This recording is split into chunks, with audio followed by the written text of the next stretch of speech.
I would love to see everyone's picture. I don't know if you can let me see everyone's faces. If you can like let them. Yeah, I think yeah, I think it all depends. I want to see everyone. I mean, you guys get to see me. I need to see you. Yeah, We okay. got we've got some people from all over the world today. It's very exciting. Yes, Actually, yes, we have. yes. Actually, I would like people to introduce themselves, talk, ask questions. I want this to be as interactive as possible. Um, so yeah, there's Gülizar Bek from Rome. Yeah, We have we have my friend. Charlie Severing. We have my friend Lawanda Dlamini. How are you? From South Africa, from Cape Town, South Africa. Amazing artist. We have Greta Lau in Berlin. It's so nice to see how, you know, a talk in Turkey at a university can spread all over the world. It's very beautiful. Yeah. You know, this is a strange idea of mine. Normally, this course is designed in such a way that we visit galleries in Istanbul, we visit museums, and that was it. So we the coronavirus thing put us put us in this position, so that I said, okay, we have a disadvantage here, but we can make this, we can turn this to an advantage through connecting people through Zoom. And I love Instagram, and I think it's a powerful media for art market. And I met lots of people, including you, through Instagram. And so I try to make these gatherings even go beyond these art economics lectures that I've been teaching in Istanbul Big University for 10 years now. I'm an economist, but I love art, and I try to collect myself as well. But I want my students to be aware of all these developments, and develop this habit of not, collecting is not an easy thing, but at least enjoying art, visiting galleries, and try to meet the artists and try to understand them, be friends with them, and and then maybe buy some of their works eventually in the in the future. So that's my objective. And all my questions again will be around and within the economics perspective. So even if we are, and myself, I love art. I'm not an art critic. I have some art history background, in the sense that I took some elective courses in the university, and I keep reading. So for that, if we have, if the questions are not within the scope of what you imagined. So I tell you in advance that this is a course limited to economics and business students, but also we have other art management students. So Stefan Simchowitz, I'm very happy to have you with us here in Istanbul. You're a very colorful character. There are so many people who love you, and there are so many people who hate you. And we want to know you. Who is Stefan Simchowitz first? And when you have started collecting, and tell us about also your Simco Club. Well, Simcoe's Club is really not much. It's just a website, because I had all this bad press. I needed a place to make sure people could find the bad press easily. So I created Simcoe's Club just as a place where people can go and listen to some interviews, and just make it easy for people to find all the terrible things people have to say, so they can sort of read it and then make up their own mind. Also, some of the interviews. It's just really a website that kind of integrates my Facebook, my Instagram, and my press and my photography. But I'm excited. You know, I turned 50 last week, and I was walking around. I walk every day, 5 miles a day at least. And I was like, you know, I decided to open a gallery. So I'm going to call it Simchowitz. So I'm doing what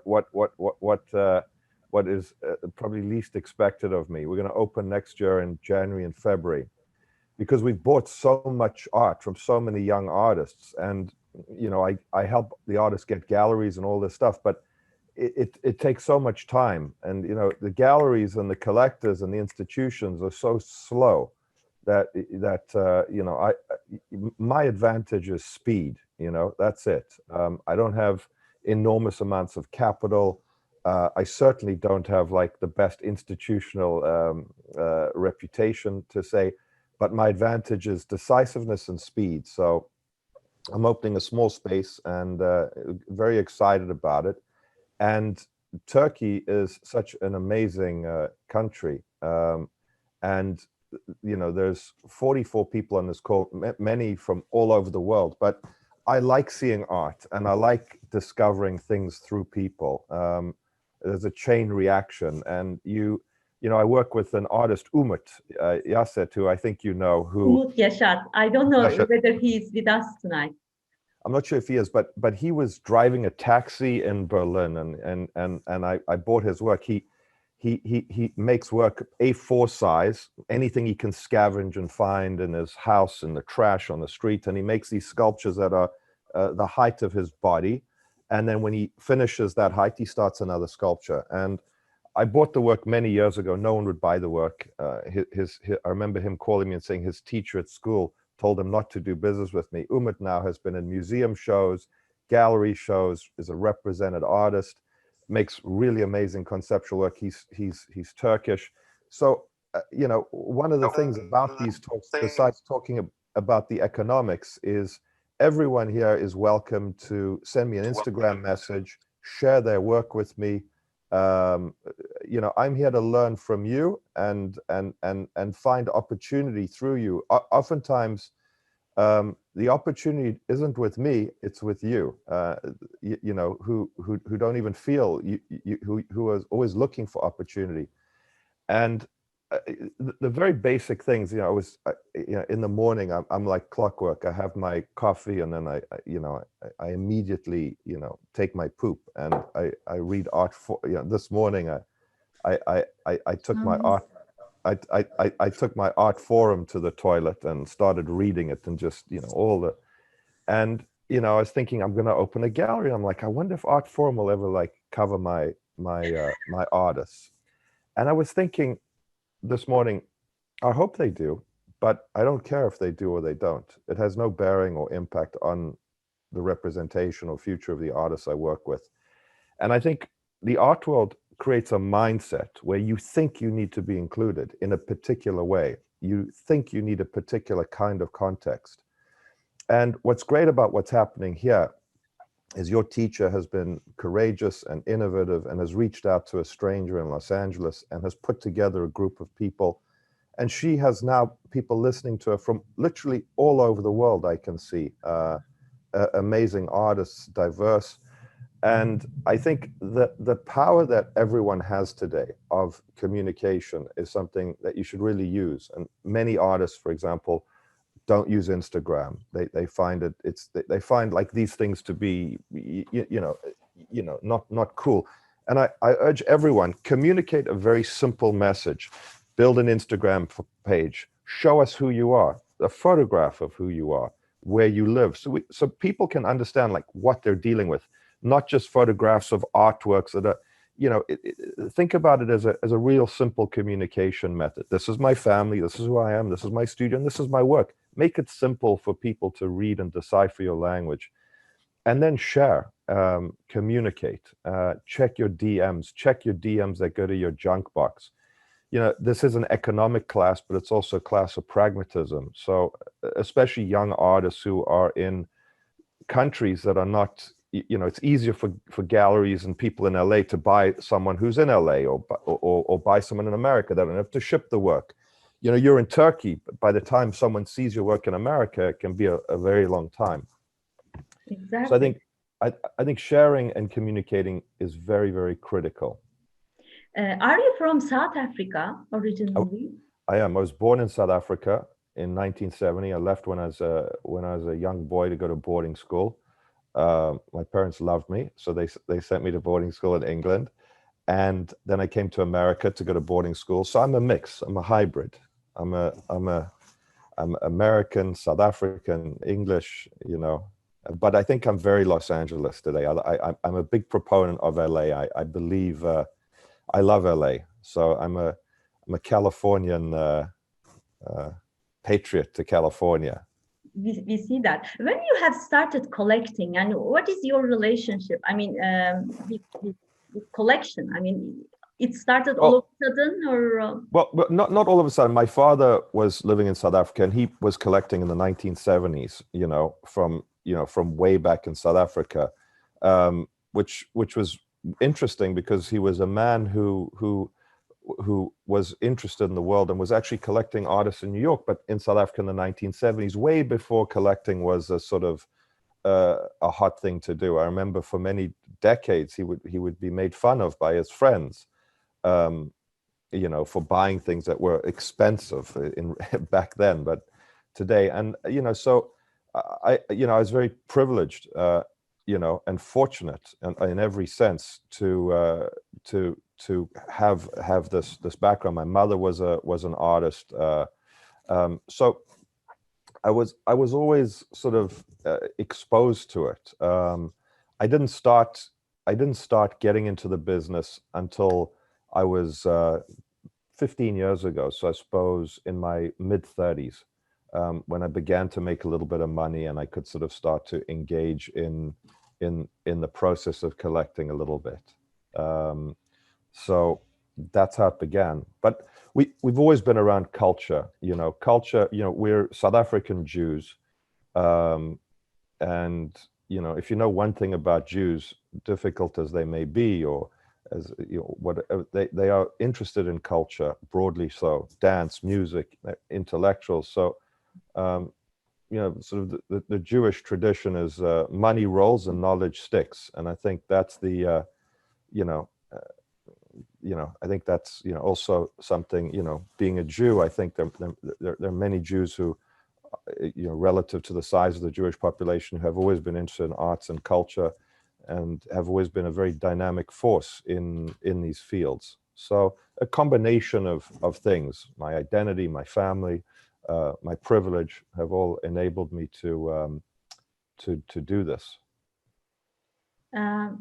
what do you collect in general, and how you decide?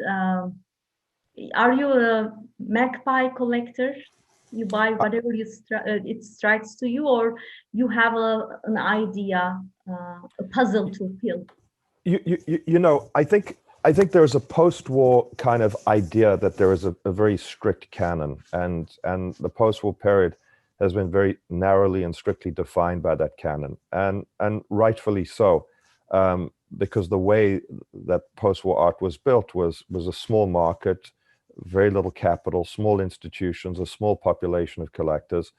But as the world sort of expanded, globalized, as global liquidity increased dramatically, and as sort of populations have become interconnected globally, I think the nature and methodologies of collecting have transformed dramatically. And also, when we look back at sort of the meta-historical narratives, and you sitting in Turkey are well aware of the area in the world from which you come,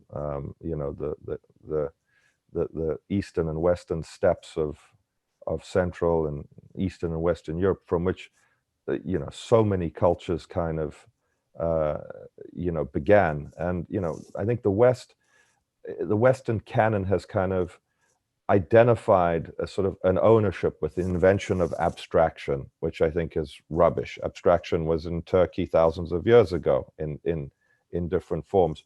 And I think what has happened as the world has sort of been able to have a sort of a much more complex voice is a lot of the ideas of the canon have been challenged. So I think today my collecting strategy is quite simple.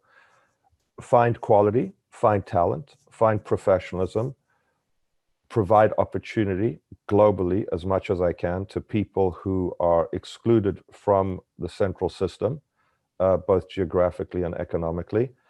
And also, I believe that people who produce today are not required to observe the traditional Western canon of art. They are liberated from the structures of having to narrate their story according to this defined structure. The structure has been both exploded and imploded in the last decade. And this, I think, is a function of an almost technological technological circumstance that has dramatically transformed the landscape. And I think this is one of the things that, outside of the criticisms I receive for my perceived economic methodologies and working in the business, I think underlying that perception is a real threat to the structures upon which many Western traditions are built, and they challenge the education system, the institutional system, the gallery system, not because I'm an economic threat, because I'm not. I have, as you can see, my clothes hanging in my garage because I don't have enough space in my wardrobe. I'm not a superpower capital player, but because many of the ideas that I discuss are listened to by people all over the world, artists in every country and on every continent. And as these ideas are picked up, I think they free artists to be empowered. And once those artists are free to be empowered and not prisoners of a system in which they are excluded from participating in, they can then make work, improve their work, and provide cultural production that truly has their own voice, and uses the history of art as everyone has used the history of art without having to fit in. And this is a challenge to the system. And I think you see in just how the markets operate today, how many artists, for example, are successful today, specifically today, artists of color, women, LGBTQ artists who've been able to sort of become market darlings, you know, under the guise of postmodern identity politics. But I think there's something much more fragmented and powerful going on, you know, that will continue basically moving into Eastern Europe, moving into Turkey. You know, there's amazing art coming out of Eastern Europe, Poland, Czechoslovakia. Wojtek Kowarek was just signed with Mendes Woods. He's an interesting artist. So I think we're in a tremendously exciting time historically as far as cultural production and distribution goes. So you argue that the gatekeepers, that means the famous people, art critics, shaping the current Western art world, are not sharing your views, and they criticize the way you organize and share your ideas. And one of the critics that I can gather from the interviews and from other writings is that you are criticized first for buying a lot, and second for selling a lot, and they call you flipper. Are you a flipper? I mean, I don't think so. I like the dolphin species very much, but you know, I don't even know what, I think that term is a sort of a misused term. I have sold several things at auction, by no means many. They've usually been very high visibility things because they've been things that have had a tremendous amount of momentum on. I've been able to buy them inexpensively and sell them for a lot of money. I think they've helped the market. Interestingly, when I had the attribution flipper for Oscar Murillo and Parker Ito, I'd never actually sold anything at auction. So I sort of got the attribution, whereas, you know, I watched all the fancy collectors doing it, but they attributed it to me. And now my position is, if I want to sell at auction, I will. It's no problem, but it's a tiny fraction of the amount of work I buy. what you mention is that I buy a lot of material and I sell a lot, which is effectively what a successful gallerist does. They hopefully sell a lot of work. I think the difference with me is I buy the work up front, and I buy it at a discount from artists, at a deep discount. But what So that does, maybe this is also something which is criticized, because by doing that you skip the existing gallery system. I do. I absolutely do. But I couldn't afford to buy the work through the gallery system, and the liquidity I provide to the artists by buying the work upfront is enormous. I mean, there's an artist on this talk, Greta Lau, who lives in a female artist who lives in Berlin, who was making very complex tapestry work, and we began with a very hard conversation about price and production, and you know, she's had museum shows, and I think. Teaching artists how to understand the importance of having working capital in their studios to produce material. If there's working capital and there's no stress for rent or production, the artist, instead of having a part-time job, can focus on production. If an artist is focused on production and has materials and resources up front, their production process will be improved. The amount of material they produce will be enhanced.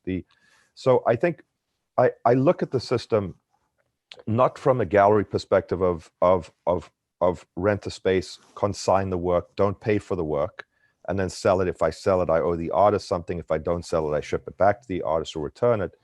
There's a tremendous amount of risk I have, even if I buy work cheaply, in the volume of work I buy, because I'm very much aligned with the artist in that if I don't create real value for that artist, then my work is worthless.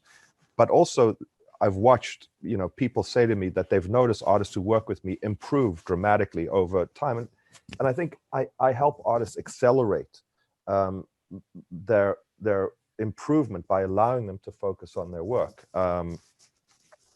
So I think the criticisms are, you know, there's a total lack of understanding of how I work and what I do, and there's a lot of misinformation, because sometimes I'll buy some work from an artist, 3-4 pieces, and then they'll think I did a deal with them, but I didn't really work with them. I just bought a few pieces. You know, there's a, you know, it's a very complex system. Each issue is different. They're different participants, and I'm not a solution for everyone. I mean, they're all different kinds of situations. Many of the successful artists today come from wealthy families. You know, Alex Israel is a great artist from a wealthy family, very wealthy family.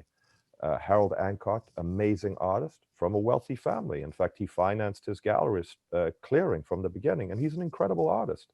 He has no need for my resources and capital. In fact, I probably have a need for his. But there are many artists like Umut, who's driving a taxi in Berlin.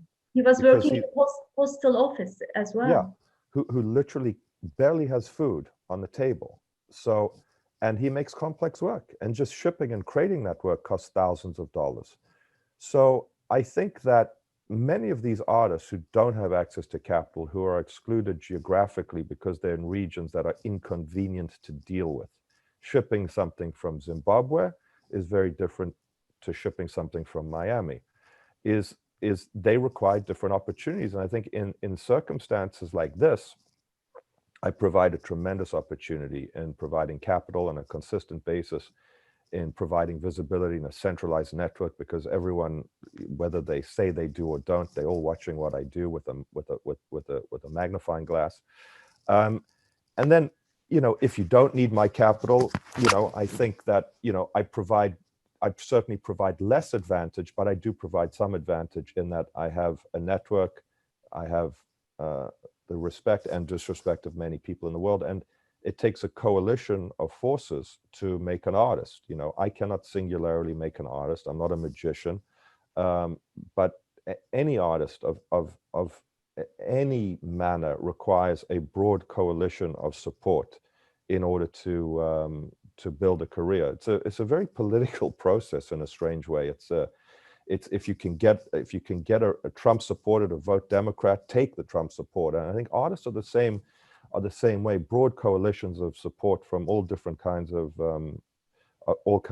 cross sections of society required to empower artists to build sustainable, deep-rooted careers.